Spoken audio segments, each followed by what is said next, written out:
Bom dia, boa tarde, boa noite, pessoal, dependendo da hora que você está assistindo o meu vídeo. E nós estamos finalmente aprendendo o logaritmo, né? Chegamos hoje à nossa segunda videoaula com teoria, certo? Na nossa primeira aula, na aula anterior, a gente falou a respeito da definição de logaritmo, explicamos quais são os seus elementos, explicamos as condições de existência, certo? E é já com essa condição de existência e também com a nossa parte da definição que a gente conseguia transformar um logaritmo em uma exponencial, que eu começo a aula de hoje. A gente vai passar aí para você 5 consequências importantes da definição de logaritmo e depois a gente vai falar a respeito de algumas propriedades. Pessoal, eu quero que você já coloque em sua cabeça que todas essas consequências, todos esses logaritmos que nós estamos resolvendo, eles têm que estar de acordo com a condição de existência. Ou seja, o nosso logaritmando tem que ser maior do que zero, beleza? E o nosso, ou melhor, a nossa base do logaritmo, além de ser maior do que zero, tem que ser também diferente de 1, beleza? Assuma isso para a gente conseguir entender o que vai acontecer nessas consequências. Então vamos lá. Pessoal, primeira coisa que eu quero de você é um log de 1 numa base A e eu vou igualar a x, beleza? Ou aplicando a nossa definição, lembra, né? Que a perninha do G chuta o A para o lado de lá. Então vai ficar A elevado a x é igual a 1. Pessoal, propriedade importantezinha aqui de exponencial, né? Se eu tenho uma igualdade de potências, eu preciso que ou as bases sejam iguais ou os nossos expoentes sejam iguais aí, para eu conseguir encontrar a incógnita que está faltando, certo? Nesse caso aqui, eu não tenho nem base e nem expoente igual. Mas dá uma olhada nisso aqui, ó. O 1 é a mesma coisa que você escrever A elevado a zero. Afinal de contas, qualquer número elevado a zero resulta em 1. E agora que as bases estão iguais, eu posso falar que o nosso expoente é igual a zero. Portanto, não me importa a nossa base. Lógico, desde que esteja na condição de existência. Se o logaritmando é 1, o resultado vai ser 0. Tranquilo? Fácil, né? Sossegado. Vamos para o próximo? Vamos naquela outra condição, na outra consequência ali. Pessoal, vou aplicar também a nossa definição. Então vai ficar A elevado a x é igual a A. E olha que fácil. As bases já são iguais. Então eu pego os expoentes e igualo. O x vai valer 1, beleza? Se o x vale 1, o que eu posso já compreender aqui e interpretar? Se eu tenho base do logaritmo e logaritmando iguais, eu tenho que o resultado final vale 1, beleza? Tranquilo, né? Vamos para mais duas então. Pessoal, mais 3 consequências aqui da nossa definição, para a gente encerrar e ir direto para as propriedades. Se eu tenho aqui agora como logaritmando uma potência, porém a base dessa potência é exatamente igual à nossa base do logaritmo, olha o que vai acontecer. Se você aplicar a propriedade aqui, a definição, né, o A fica elevado a x e eu igualo a A elevado a m, que é o nosso logaritmando. As bases são iguais, eu simplesmente igualo os nossos expoentes, beleza? Portanto, dá uma olhada nisso aqui, o tanto que facilita a nossa vida, né? Se eu tenho um logaritmando com potência em que a base é igual à base do logaritmo, o resultado final é o expoente desse logaritmando, beleza? O nosso m nesse caso.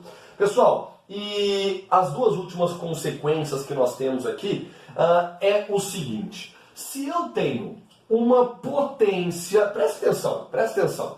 Se eu tenho uma potência de base A e expoente com logaritmo também com base A, o resultado final será o nosso logaritmando. Beleza? Tudo bem? Então, de novo, se eu tenho uma potência de base A e expoente com logaritmo também de base A, o nosso resultado final é o nosso logaritmando, ok?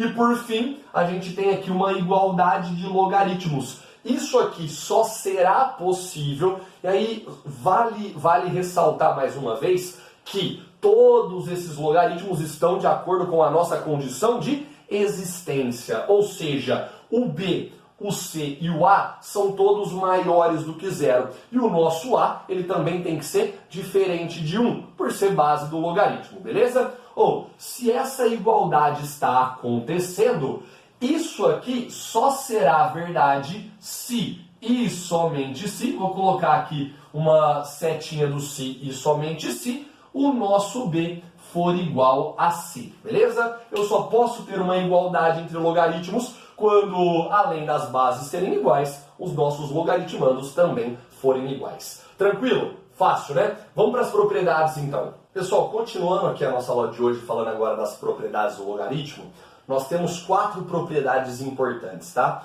Logaritmo de um produto, logaritmo de um quociente, o logaritmo de uma potência e a mudança de base de um logaritmo, ok? Eu vou fazer o seguinte, eu vou demonstrar o primeiro, que é o logaritmo de um produto, tá? E aí todos os outros 3 fica a sua responsabilidade conseguir fazer a demonstração. A demonstração ela não é a parte mais importante. O importante aqui é você entender o que a gente vai obter de resultado, beleza? Vamos começar então? Então, ó, logaritmo de um produto.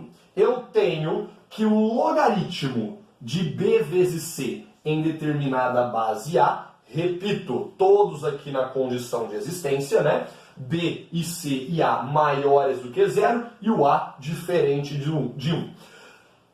Esse logaritmo do produto resulta na soma de 2 logaritmos. O primeiro com o B e o segundo com o C, fazendo o papel de logaritmando, e ambos com a base A. Vamos entender como que a gente chega até isso? Então preste atenção aqui, ó. Eu vou fazer o seguinte, esse log de B na base A, log de B na base A, eu vou chamar ele de X, beleza? Já o log de C na base A, log de C na base A, eu vou chamar ele de Y, sossegado? Ou eu vou aplicar a definição de logaritmo aqui, ou seja, vamos colocar uma setinha aqui, eu sei que o A é chutado pelo G, então vai ficar A elevado a X é igual a B. Certo? E aqui, ó, a gente chuta o A para lá e fica com A elevado a Y é igual a C. Tudo bem até aí? Ou, agora, olha o que eu vou fazer. Eu vou até fazer uma separaçãozinha aqui, ó, para ficar melhor da gente entender. Esse log de B vezes C na base A, eu também vou mudar de nome.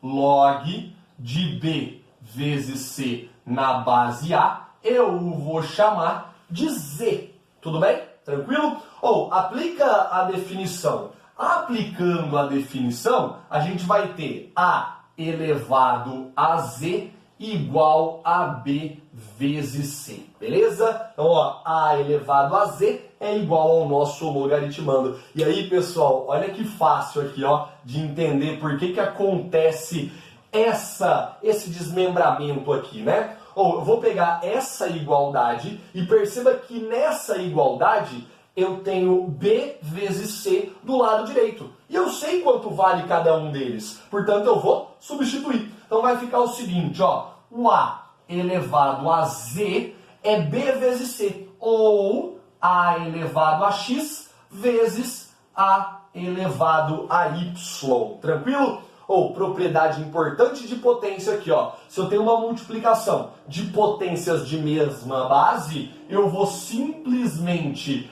conservar a minha base e somar os expoentes x mais y. Pessoal, e agora eu tenho uma igualdade de duas potências e as bases são as mesmas. Portanto, o que eu posso fazer? Simplesmente igualar os nossos expoentes, ou seja, z é igual a x mais y. Ou, tá provado, né? Afinal de contas, o z é este logaritmo e ele tem que ser igual a x, que é este logaritmo, mais o y, que é este logaritmo. Portanto, provamos que o logaritmo de um produto é desmembrado em uma soma de logaritmos. Tudo bem? Tranquilo? Fácil a demonstração, né? Utiliza ela como base para você conseguir fazer as outras três que vão aparecer para você logo mais, tá? As outras três eu não vou demonstrar, mas você já entendeu como que a gente consegue chegar até essa parte. Tranquilo?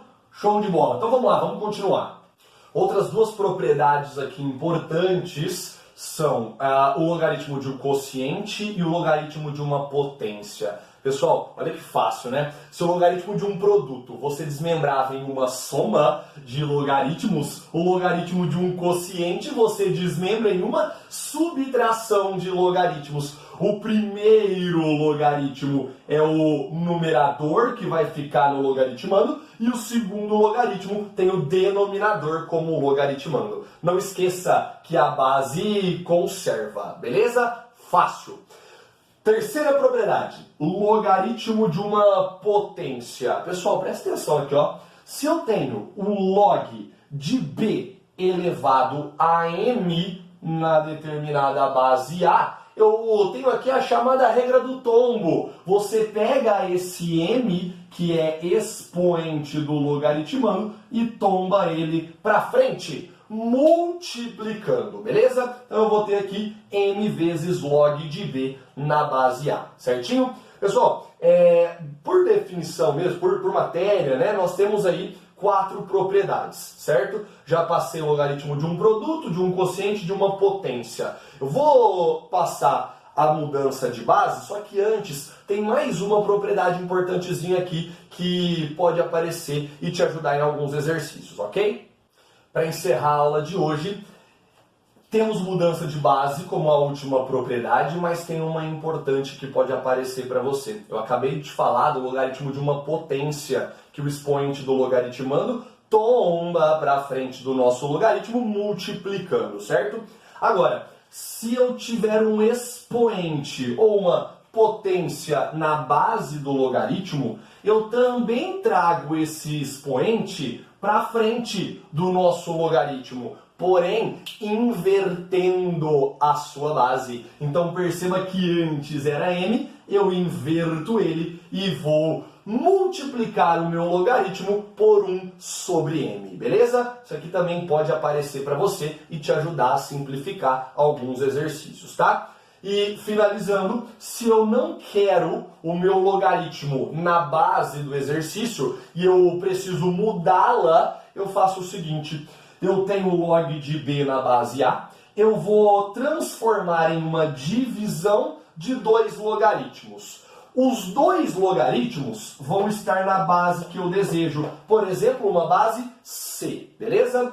Aí eu preciso colocar logaritmando para esses valores. O logaritmando do numerador vai ser o próprio b. E o logaritmando do denominador era a base antiga, ok? Só isso, pessoal. Tem exercício aí que vai precisar que você trabalhe dessa forma aqui e vai te ajudar bastante essas informações, ok? É isso, a nossa segunda aula teórica está finalizada. Espero que você esteja finalmente aprendendo o logaritmo e a gente se vê em uma próxima. Até mais!